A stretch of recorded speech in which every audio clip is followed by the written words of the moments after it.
دوسری طرف کچھ دیر انتظار کرنے کے بعد کسی کے چٹکنی کھولنے کی آواز آئی اور دروازہ کھلتے ہی دوسری طرف سائقہ کی شکل نظر آئی۔ اس کے چہرے پر یوں لگ رہا تھا جیسے وہ نیند سے اٹھی ہو۔ سامنے کھڑی ایک لڑکی پر نظر پڑتے ہی اس کے چہرے پر ناگواری کے تاثرات ابھرے، لیکن ایسا صرف پل بھر کے لیے ہوا۔ دوسرے ہی لمحے لبوں پر مسکراہٹ لاتے ہوئے اس نے اسے یہاں آنے کا مقصد پوچھا۔ جب اس نے کمرے میں کپڑے بدلنے کے لیے کہا تو سائقہ نے کچھ دیر سوچتے ہوئے ایک طرف ہو کر اسے اندر آنے میں مدد دی اور کہا کہ آ جاؤ، اور ہاتھ کے اشارے سے واش روم کی جانب اشارہ کر دیا۔ لڑکی سیدھی واش روم کی طرف بڑھ گئی اور اندر سے کنڈی لگا کر کپڑے تبدیل کرنے لگی۔ کچھ ہی دیر میں وہ ہاتھ میں اترا ہوا لباس تھامے جیسے ہی کمرے سے نکلی، اس کے منہ سے ایک خوفناک چیخ نکل گئی۔ اس کی حالت دیکھنے والی تھی۔ تھوڑی دیر پہلے جب وہ کمرے میں آئی تھی تو جو حسین چہرہ اس کے سامنے تھا، اب انتہائی بھیانک صورت اس کے سامنے تھی۔ دوسرے ہی لمحے وہ بے ہوش ہو کر نیچے زمین پر گر گئی۔ اس کے منہ سے خوف سے جھاگ نکلنے لگا تھا۔ یوں لگتا تھا جیسے اسے مرگی کا دورہ پڑ گیا ہو۔ گھر زیادہ بڑا نہ ہونے کی وجہ سے چیخ کی بازگشت پورے گھر میں پھیل گئی، اور دوسرے ہی لمحے سائقہ کے کمرے میں بہت سے افراد اکٹھے ہو چکے تھے اور چہمگوئیوں میں مصروف تھے۔ ہر کوئی اپنی اپنی ہانک رہا تھا۔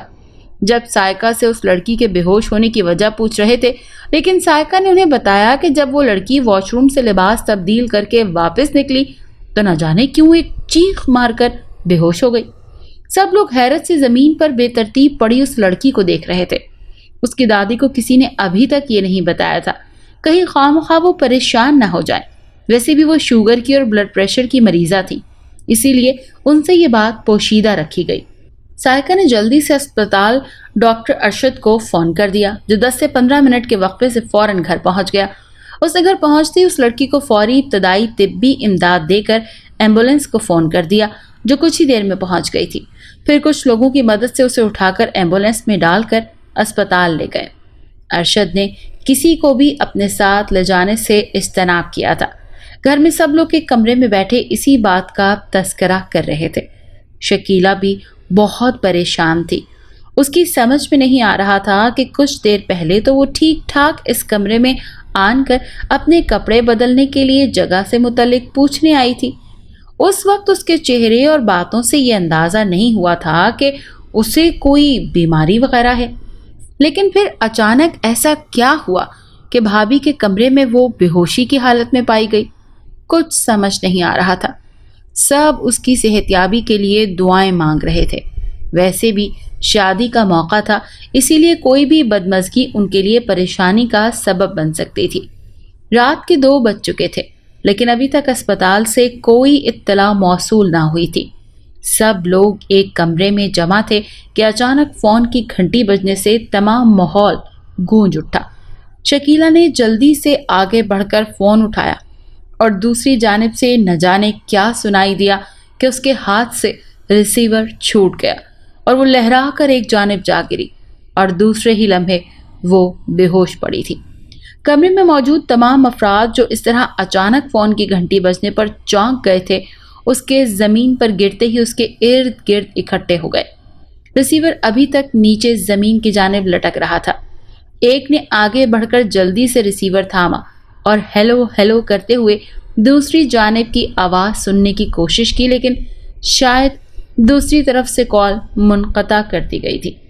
کسی کی کچھ سمجھ نہیں آ رہا تھا کہ یہ آخر ہو کیا رہا ہے۔ آخر کس کا فون تھا اور دوسری جانب سے ایسا کیا کہا گیا کہ شکیلہ بے ہوش ہو گئی؟ ان سب سوالوں کا جواب تو شکیلہ کے ہوش آنے کے بعد ہی مل سکتا تھا۔ کچھ عورتوں نے جلدی سے اس کے ہاتھوں کو مسلنا شروع کر دیا، اور ایک لڑکی بھاگ کر جلدی سے پانی کا ایک جگ اٹھا کر لائی۔ ایک سیانی عورت نے شکیلہ کا ناک چٹکی میں پکڑ کر اس کا سانس روکا تو چند لمحوں بعد شکیلہ نے ایک جھٹکے سے جھرجھری لیتے ہوئے آنکھیں کھول دیں، اور پھر چند لمحوں تک پھٹی پھٹی آنکھوں سے خود پر جھکی ہوئی عورتوں کو دیکھنے لگی۔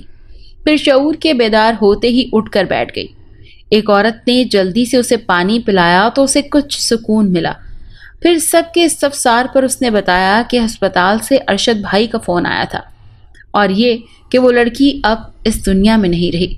مزید بتایا کہ ارشد بھائی نے یہ بھی کہا ہے کہ وہ کسی انجانی چیز کے بارے میں بتانے کی کوشش کرتی رہی لیکن اس کے منہ سے بے ربط الفاظ نکل رہے تھے جو سمجھ میں نہیں آ رہے تھے، لیکن اس کے چہرے کا رنگ بتا رہا تھا کہ اس نے کوئی انتہائی خوفناک اور بھیانک چیز دیکھ لی ہے۔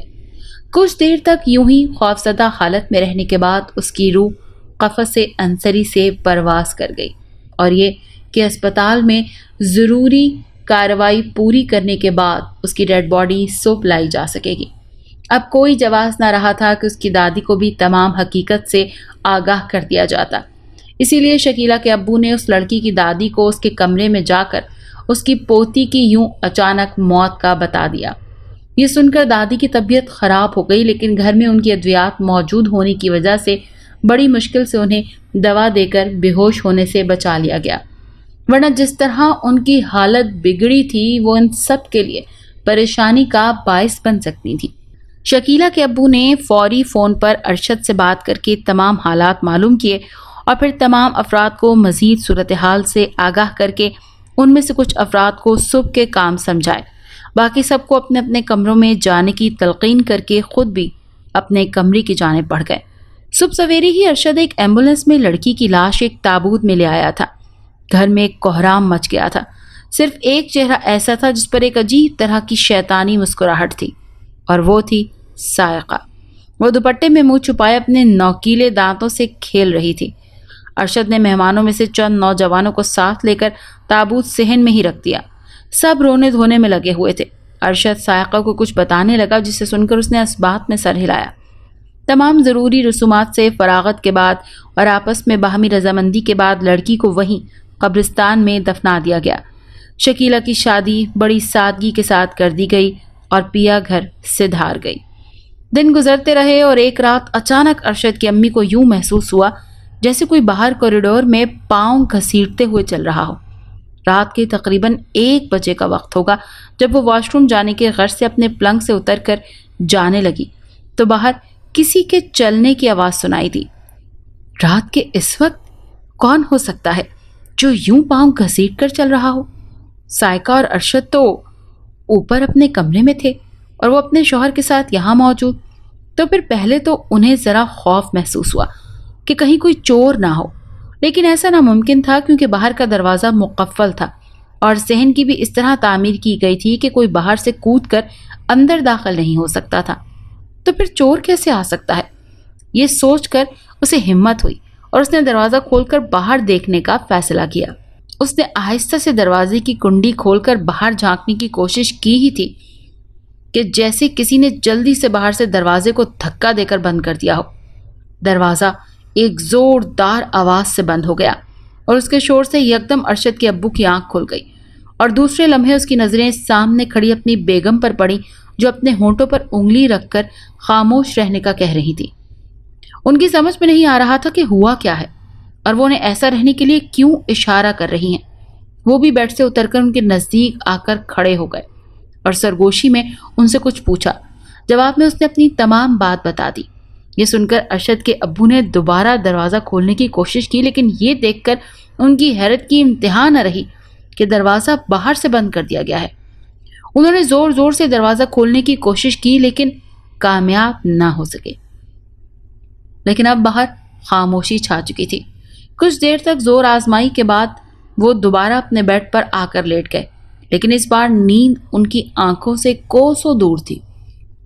وہ باقی رات یوں ہی آپس میں اس اچانک ہونے والی افتاد پر باتیں کرتے رہے، لیکن کافی دیر تک مغز ماری کرنے کے باوجود انہیں کچھ سمجھ نہیں آ رہا تھا۔ پھر نہ جانے کس وقت نیند کی دیوی نے انہیں اپنے آغوش میں لے لیا اور کمرے میں ان دونوں کے خراٹے گونجنے لگے۔ صبح ناشتے کی میز پر دونوں چور نظروں سے ایک دوسرے کی طرف یوں دیکھ رہے تھے جیسے یہ فیصلہ نہ کر پا رہے ہوں کہ انہیں ارشد اور اپنی بہو کو رات والا واقعہ بتانا چاہیے یا نہیں، کیونکہ وہ یہ بھی نہیں چاہتے تھے کہ وہ دونوں یہ واقعہ سن کر کہیں خوفزدہ نہ ہو جائیں۔ صبح جب انہوں نے دوبارہ دروازہ کھولنا چاہا تو وہ آسانی سے کھل گیا، جیسے کسی نے اسے بند ہی نہ کیا ہو۔ پھر کافی دیر تک سوچنے کے بعد انہیں اس بات کو پوشیدہ رکھنے کی ہی عافیت سمجھی اور خاموشی سے ناشتہ کر کے فارغ ہو گئے۔ ارشد حسب معمول ناشتہ کر کے اسپتال کے لیے نکل گیا اور سائقہ گھر کے کام کاج کرنے میں مصروف ہو گئی۔ ناشتے کی ٹیبل سے اٹھ کر وہ دونوں اپنے کمرے میں چلے گئے اور رات والے واقعے پر آپس میں گفتگو کرنے لگے۔ دن گزرتے رہے اور پھر ایک دن اچانک ارشد کے ابو کی طبیعت ناساز ہونے کی وجہ سے انہیں اسپتال داخل کروانا پڑا۔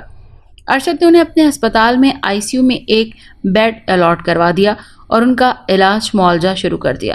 اس کی امی کو چند روز ان کے ساتھ رہنا پڑا، لیکن گھر کی دیکھ بھال اور کام کاج کے سلسلے میں انہیں گھر جانا پڑا اور ان کے جانے کے بعد ارشد نے ایک میل نرس کی خدمات حاصل کرنی۔ ان کی طبیعت کے مطابق انہیں 1 ہفتہ مزید اسپتال میں رہنا تھا۔ یہ رات کے تقریباً 1 سے 3 بجے کا وقت ہوگا جب ارشد کی امی کو تہجد کے لیے اٹھنا ہوتا تھا۔ معمول کے مطابق ان کی آنکھ خود بخود اس وقت کھل جاتی تھی۔ اس بار آنکھ کھلنے سے انہوں نے بیڈ سے اترنے سے پہلے چند منٹ توقف کیا اور پھر واش روم کی جانب قدم بڑھائے کہ اچانک یوں محسوس ہوا جیسے باورچی خانے میں کوئی برتن کھنکھنا رہا ہو۔ پہلے تو انہوں نے اپنا اسے وہم خیال کیا، لیکن پھر اچانک انہیں کچھ دنوں پہلے والا واقعہ یاد آیا۔ وہ خوفزدہ ہو گئی۔ انہوں نے ڈرتے ڈرتے باہر جانے والا دروازہ کھولنا چاہا تو وہ یوں کھل گیا جیسے پہلے سے اس بات کا منتظر ہو۔ یہ دیکھ کر انہیں ذرا حوصلہ ہوا۔ وہ آیت الکرسی پڑھتے ہوئے دروازہ کھول کر باہر جھانکنے لگی۔ باورچی خانے کو کوریڈور سے ذرا فاصلے پر رکھا گیا تھا، لیکن اس میں پیدا ہونے والی آوازیں باقاعدہ کمرے میں سنی جا سکتی تھیں، اسی لیے شاید انہیں بھی وہ آواز سنائی دے گئی۔ ارشد اور ان کی بہو کا کمرہ بالائی منزل پر تھا، اس لیے انہیں آواز نہیں دی جا سکتی تھی۔ انہوں نے ہمت یکجا کر کے باورچی خانے کی جانب قدم بڑھائے۔ جوں جوں وہ نزدیک جاتی رہیں ویسے ویسے آوازیں صاف سنائی دیتی رہیں۔ یوں لگ رہا تھا جیسے کچر کچر کوئی چیز چبانے کی کوشش کر رہا ہو۔ پہلے تو وہ سمجھی کہ شاید باورچی خانے میں کوئی بلی وغیرہ گھس آئی ہوگی، لیکن پھر دوسرے ہی لمحے انہوں نے اپنا سر جھٹک دیا، کیونکہ رات کو سونے سے پہلے انہوں نے خود باورچی خانے کا دروازہ باہر سے کنڈی لگا کر بند کر دیا تھا۔ ایسے میں کسی بلی کا دروازہ کھول کر اندر گھسنا ناممکن تھا۔ اسی سوچنے کے عمل کے دوران وہ ٹھیک باورچی خانے کے نزدیک پہنچ گئی۔ دروازہ آدھا کھلا ہوا تھا اور اندر سے اب آوازیں بہت واضح سنائی دینے لگی تھیں۔ انہوں نے خود کو دروازے کے پیچھے چھپاتے ہوئے ہلکا سا سر اندر کی جانب کر کے جھانکا اور دوسرے ہی لمحے ان کے منہ سے انتہائی بھیانک چیخ نکل گئی۔ اف خدایا، یہ کیا تھا؟ ایک انتہائی کری شکل عورت جس کے سر کنڈوں جیسے بال تھے اور جو اوپر کی جانب اٹھے ہوئے تھے، اس نے سیاہ لمبا چوغا زیبتن کیا ہوا تھا۔ پاؤں اور ہاتھوں پر سیاہ بال تھے۔ ان کے سامنے ڈیپ فریزر کھلا ہوا تھا اور اس میں رکھا ہوا گوشت جو مہینے بھر کے لیے خریدا جاتا تھا ایک تھال میں رکھا تھا، اور وہ بھیانک صورت عورت بڑی رغبت سے اس کچے گوشت کو کھانے میں مصروف تھی۔ گوشت کھانے سے اس کے منہ سے بڑی عجیب و غریب آوازیں نکل رہی تھی۔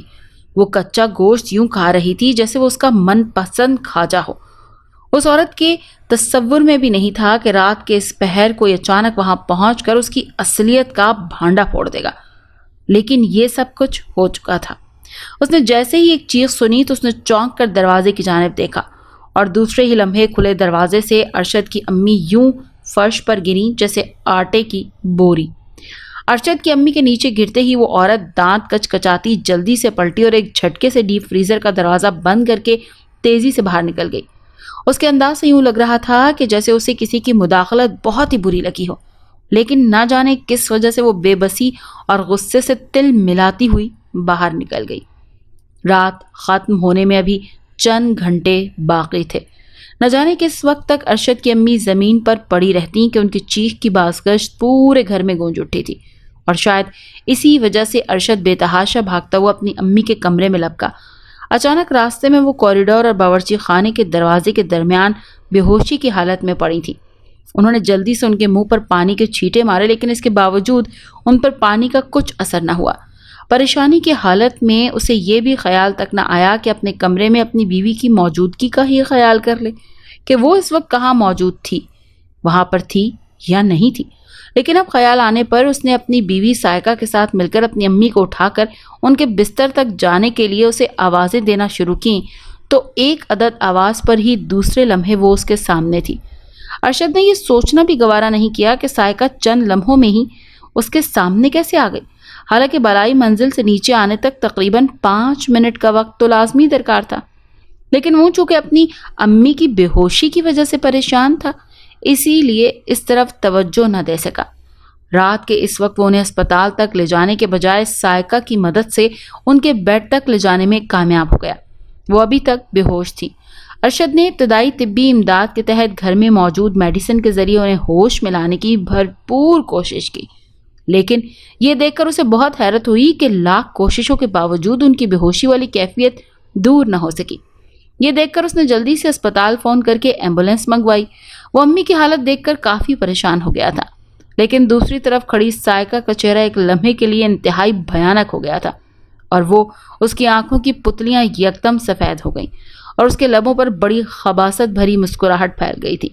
یوں لگتا تھا جیسے سامنے بستر پر بے ہوش پڑی اپنی ساس کی حالت دیکھ کر انجانی خوشی مل رہی ہو، لیکن اس کا یہ روپ ارشد دیکھنے سے قاصر تھا۔ ابھی 20 منٹ ہی گزرے ہوں گے کہ باہر ایمبولینس کا ہارن بجنے کی آواز سنائی دی۔ ارشد پہلے سے ہی بڑی بے چینی سے اس کا انتظار کر رہا تھا۔ آواز سنتے ہی فوری باہر کی جانب لپکا اور بڑا گیٹ کھول کر ایمبولینس سے اترتے ایک شخص کو دیکھ کر اسے جلدی سے اسٹریچر اندر لانے کی ہدایت دی، لیکن اس کے منہ سے الفاظ نکلنے سے پہلے ہی وہ شخص ایمبولینس کے پچھلے دروازے کو کھول کر اسٹریچر نکال چکا تھا۔ پھر ان دونوں نے مل کر امی کو ایمبولینس تک پہنچایا اور چند ہی منٹوں میں اسپتال پہنچ گئے۔ ارشد سارے راستے بہت پریشانی کی حالت میں بار بار اپنی ماں کی جانب دیکھ رہا تھا، جن کی حالت کافی خراب معلوم ہو رہی تھی۔ ارشد کے باہر نکلتے ہی جیسے سائقہ کے من کی مراد پوری ہو گئی اور دوسرے ہی لمحے اس کے خوبصورت چہرے نے ایک بھیانک ڈائن کا روپ دھار لیا اور اس کے ہاتھ اور پاؤں سیاہ بالوں سے چھپ گئے اور اس کی آنکھوں کی پتلیاں دوبارہ سفید ہو گئیں اور ہاتھوں کی انگلیاں انتہائی لمبی اور بدصورت شکل اختیار کر چکی تھی۔ اس نے جلدی سے پورے گھر میں گھومنا شروع کر دیا۔ اس کا انداز تھا جیسے وہ گھر میں کچھ تلاش کر رہی ہو۔ اس کے منہ سے بڑی عجیب اور خوفناک آوازیں نکل رہی تھیں، لیکن اس وقت گھر میں اس کے سوا کوئی اور نہ تھا جو اس کا یہ بھیانک روپ دیکھ پاتا۔ اسی اثنا میں باہر کا دروازہ بجا۔ حالانکہ باہر گھنٹی بھی لگی ہوئی تھی، لیکن اس کے باوجود دروازے کا کھٹکھٹانا اس بات کی علامت تھی کہ ضرور کوئی بچہ ہوگا جس کے ہاتھ دروازے پر لگی گھنٹی تک نہیں پہنچ پا رہا ہوگا۔ یہ سوچ کر اس ڈائن کے لبوں پر ایک عجیب سی مسکراہٹ ابھری اور دوسرے ہی لمحے اس نے دروازے کی اوٹ میں کھڑے ہو کر باہر دیکھا۔ دوسری طرف کوئی بچہ ہی تھا جس کے ہاتھ میں ایک پلیٹ تھی جس پر سفید رومال ڈھکا ہوا تھا۔ غالباً وہ اس گھر میں کوئی چیز دینے آیا تھا۔ دروازہ کھلتے دیکھ کر وہ جلدی سے اندر کی جانب بڑھا اور دوسرے ہی لمحے دروازہ تیزی سے بند ہوا اور دوسری طرف کھڑی اس ڈائن نے جلدی سے بچے کو گلے سے پکڑا اور اوپر اٹھا لیا۔ وہ 6-7 سال کا بچہ تھا جو اچانک اس افتاد پر گھبرا گیا اور پلیٹ اس کے ہاتھ سے چھوٹ کر نیچے گر گئی۔ اس میں موجود چاول زمین پر بکھر گئے۔ ایک مضبوط پنجے میں اس معصوم کی گردن بھلا کیا حیثیت رکھتی تھی۔ چند ہی لمحوں میں وہ ایک مردہ کیچوے کی مانند اس بھیانک ہاتھوں میں جھول رہا تھا۔ بچے کے مردہ جسم کو ہاتھوں میں لٹکائے وہ سیدھی باورچی خانے کی جانب بڑھی اور اس کے فرش پر اسے آٹے کی بوری کی مانند پھینک دیا۔ دوسرے لمحے دائیں جانب پڑی ایک چھری اٹھائی اور پھر وہاں ایک بھیانک کھیل دیکھنے میں آیا۔ جیسے ایک اچھا خاصا دل گردے والا انسان بھی جاگتی آنکھوں سے دیکھ لیتا تو شاید گھبرا کر ضرور بے ہوش ہو جاتا۔ اس ڈائن نے اس چھری کی مدد سے اس بچے کے جسم کے چھوٹے چھوٹے ٹکڑے کر ڈالے اور ہڈیوں کا ڈھیر ایک جانب رکھ کر اس کا گوشت بڑی رغبت سے کھانے لگی۔ اس کی باچھوں سے گرنے والا خون اور اس کا حلیہ انتہائی دل دہلا دینے والا تھا۔ گوشت کے تمام پارچے چند ہی منٹوں میں یوں اس کے پیٹ میں چلے گئے جیسے ان کا کوئی وجود ہی نہ ہو۔ بعد میں ہڈیوں کو ایک چاپر میں ڈال کر اسے صحن میں رکھے کوڑے دان میں ڈال دیا۔ اس کارروائی سے فراغت پاتے ہی اس نے ایک انگڑائی لی اور پھر اس کا حلیہ دوبارہ سائقہ کے جسم میں ڈھلنے لگا۔ اپنے پہلے والے حلیے میں آتے ہی اس نے جلدی سے باورچی خانے کا فرش دھویا اور خون کی بو ختم کرنے کے لیے فرش کو سرف کے ساتھ اچھی طرح صاف کیا۔ وہاں کا منظر دیکھ کر اب کوئی مر کر بھی یقین نہیں کر سکتا تھا کہ تھوڑی دیر پہلے یہاں بہت ہی بھیانک خونی کھیل کھیلا جا چکا ہے۔ اس کام سے فارغ ہونے کے بعد وہ وہاں کی کنڈی لگا کر اپنے کمرے کی جانب بڑھی۔ شام کے 7 بج چکے تھے جب ارشد واپس گھر پہنچا، لیکن اس کے ساتھ اس کی امی نہیں تھی۔ زمین پر گرنے کی وجہ سے شاید انہیں دماغ پر اندرونی چوٹ لگی تھی، جس کی وجہ سے انہیں ہوش تو آ گیا تھا لیکن ان کی جیسے یادداشت چلی گئی تھی۔ وہ ارشد کو بھی بہت مشکل سے پہچان رہی تھی۔ ارشد بہت پریشان تھا۔ اپنے سینئر سے مشورہ کرنے کے بعد اسے امی کو تقریباً 1 ہفتے کے لیے ICU میں ہی رکھنا تھا۔ ساتھ ہی ڈاکٹر کے مطابق شاید 1 ہفتے کے بعد ان کی طبیعت میں تھوڑی تبدیلی آ جائے اور وہ پہلے والی حالت میں آ جائیں۔ یہ سوچ کر ارشد نے گھر کا رخ کیا تھا کہ گھر سے ضروری سامان لے آئے گا اور سائقہ کو بھی بتا دے گا۔ گھر کے سامنے پہنچتے ہی ارشد نے گھنٹی بجائی تو دروازہ کھلتے ہی وہ اندر داخل ہوا۔ سائقہ اس کے پیچھے پیچھے چلتی ہوئی اپنے کمرے تک آئی اور پھر اس کے لیے چائے بنانے کا کہہ کر باورچی خانے کی جانب بڑھنے لگی۔ ارشد نے منع کر دیا کہ وہ چائے ابھی ہسپتال سے پی کر ہی آ رہا ہے۔ پھر اسے امی کی حالت کے بارے میں بتا کر کچھ سامان پیک کرنے کا کہا۔ وہ بہت تھک گیا تھا، اس لیے کچھ دیر بیڈ پر لیٹ کر آنکھیں بند کر لیں۔ سائقہ کچھ دیر تک اسے یوں ہی لیٹا دیکھتی رہی، پھر کچھ سوچ کر کپڑوں کی الماری کی جانب بڑھی اور چند سوٹ نکال کر ایک جانب رکھنے لگی، پھر کچھ اور سامان لا کر وہیں رکھ دیا۔ تقریباً 1 گھنٹہ آرام کرنے کے بعد ارشد نے آنکھیں کھولیں اور پھر سائقہ کو بتایا کہ وہ صبح ہسپتال جائے گا، کیونکہ اس وقت وہ امی کے پاس ایک میل نرس کو چھوڑ آیا ہے جو اس کی غیر موجودگی میں امی کا خیال رکھے گا۔ وہ میل نرس اس کے اسپتال میں ہی تھا، اسی لیے بھروسے کا آدمی ہے۔ ارشد کی یہ بات سن کر سائقہ نے تمام سامان اٹھا کر ایک جانب رکھ دیا اور اس کے لیے چائے بنانے کا کہہ کر باہر نکل گئی۔ ارشد فضا میں نظریں جمائے نہ جانے کیا سوچ رہا تھا۔ اسے یوں محسوس ہو رہا تھا جیسے کہیں نہ کہیں کوئی گڑبڑ ہے، لیکن کیا گڑبڑ ہے اس بات کی اسے سمجھ نہیں آ رہی تھی۔ پھر کچھ سوچ کر اس نے سر جھٹکا اور نہانے کی غرض سے واش روم چلا گیا۔ نہا دھو کر کپڑے بدل کر اس نے سائقہ کے ساتھ بیٹھ کر چائے پی اور پھر ادھر ادھر کی باتیں کرنے لگا۔ ساتھ ہی انہوں نے امی کی طبیعت کے لیے دعا مانگی کہ وہ جلد از جلد صحت یاب ہو کر دوبارہ گھر آ جائیں۔ پھر ایک ضروری کام بتایا کہ ارشد گھر سے نکل گیا اور سائقہ رات کے کھانے کی تیاری کے لیے باورچی خانے کی جانب بڑھی۔ یہ رات کے تقریباً 1:30 بجے کا وقت ہوگا۔ ارشد کو شدت سے پیاس محسوس ہونے لگی۔ جیسے ہی اس نے پانی کے لیے آنکھیں کھولیں، دوسرے لمحے ایک دل خراش چیخ مارتے ہوئے بیٹھنے کی کوشش کی، کیونکہ جیسے ہی اس نے آنکھیں کھولیں اس نے دیکھا کہ سائقہ اس کی طرف چہرہ کیے بڑے بھیانک انداز میں دیکھ رہی تھی۔ اس چہرے کا رنگ ایسا ہو گیا جیسے کسی نے اس کے چہرے سے سارا خون نچوڑ لیا ہو، اور ہونٹ اس قدر سرخ ہو گئے لگتا تھا جیسے ابھی ابھی اس نے تازہ خون پیا ہو۔ اس کی آنکھیں یوں پھٹ کر پھیل گئی تھی جیسے کسی نے دونوں ہاتھوں کی مدد سے انہیں مخالف سمتوں میں کھینچ دیا ہو۔ اپنی بیوی کا اتنا بھیانک روپ دیکھ کر ارشد کے منہ سے خوف سے چیخ نکل گئی۔ اس سے پہلے کہ وہ اٹھ کر بیڈ سے بھاگتا، اسی دوران اسے اٹھتا دیکھ کر سائقہ نے جلدی سے ہاتھ بڑھا کر اس کی گردن دبوچ لی۔ ارشد کو یوں محسوس ہوا جیسے کسی نے آہنی شکنجے میں اس کی گردن کس دی ہے۔ اس نے اپنے دونوں ہاتھوں کی مدد سے اپنی گردن اس ڈائن کے شکنجے سے چھڑانے کی کوشش کی، لیکن اس میں ناکام رہا۔ اس ڈائن کے منہ سے بڑی بھیانک آوازیں نکل رہی تھیں اور اس کا چہرہ مزید خوفناک ہو گیا تھا اور ہونٹوں کے کناروں سے 2 نوکیلے دانت نمودار ہو گئے تھے۔ دوسرے ہی لمحے اس نے ارشد کی گردن میں اپنے دانت گاڑ دیے۔ ارشد درد سے تل ملا اٹھا اور پانی سے نکلی مچھلی کی مانند تڑپنے لگا۔ اس ڈائن نے اپنے دونوں دانت جو ارشد کی گردن میں پیوست کیے ہوئے تھے اس سے بڑے مزے سے اس کا خون چوس رہی تھی۔ جیسے جیسے خون اس کے پیٹ میں جا رہا تھا ویسے ویسے اس کے چہرے کا رنگ بھی سرخی مائل ہوتا جا رہا تھا۔ تازہ لہو پینے سے اس کے بدن اور چہرے پر توانائی کے واضح آثار دکھائی دے رہے تھے۔ ارشد اب بے ہوش ہو چکا تھا۔ اچھی طرح خون پینے کے بعد اس نے ارشد کا مردہ جسم ایک جانب پھینکا اور ایک مکروہ ڈکار لیتی ہوئی بیڈ سے اٹھ گئی۔ خون پینے سے اس کی آنکھوں میں ایک خمار سا اتر آیا تھا۔ اس نے ایک نظر زمین پر پڑے ارشد کے جسم پر ڈالی اور دروازہ کھول کر باہر کوریڈور میں نکل آئی۔ اس کے چلنے کا انداز یوں تھا جیسے اس نے کوئی نشہ آور چیز کھا لی ہو۔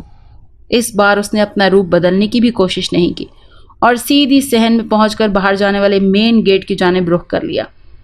گھر میں اس وقت چونکہ وہ دونوں ہی موجود تھے اور امی اس وقت ہسپتال میں تھی، باہر کا مین گیٹ کھول کر وہ لڑکھڑاتی باہر سڑک پر نکل آئی اور اپنی دھن میں سڑک کے درمیان چلنے لگی۔ رات کا وقت، بھیانک سناٹا، اور ایسے میں ایک عفریت کا یوں سڑک کے درمیان چلنا ایک ڈراؤنا منظر پیش کر رہا تھا۔ اس وقت اگر کوئی یہ منظر دیکھ لیتا تو شاید ڈر کے مارے واپس بھاگ جاتا، لیکن رات کے اس وقت دور دور تک کوئی گاڑی یا انسان نظر نہیں آ رہا تھا۔ وہ ڈائن اپنی دھن میں آگے بڑھتی چلی جا رہی تھی کہ اچانک ایک شہزور ٹرک کہیں سے نمودار ہوا اور آنن فانن فراٹے بھرتا سامنے کھڑی لڑکھڑاتی لہراتی ڈائن پر چڑھ دوڑا۔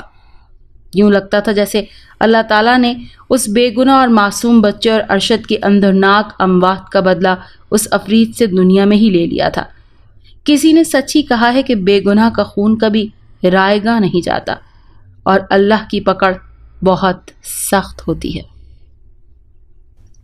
اگر آپ کو یہ کہانی اچھی لگی ہے تو اسے لائک کیجیے اور ہمارے چینل کہانی محل کو سبسکرائب کیجیے۔ اور ہاں، اگر آپ کے کسی دوست، رشتہ دار یا بہن کے ساتھ خدا نخواستہ اس طرح کا کوئی بھی واقعہ پیش آیا ہے تو ہمیں کامنٹ سیکشن میں اس کے بارے میں ضرور بتائیے۔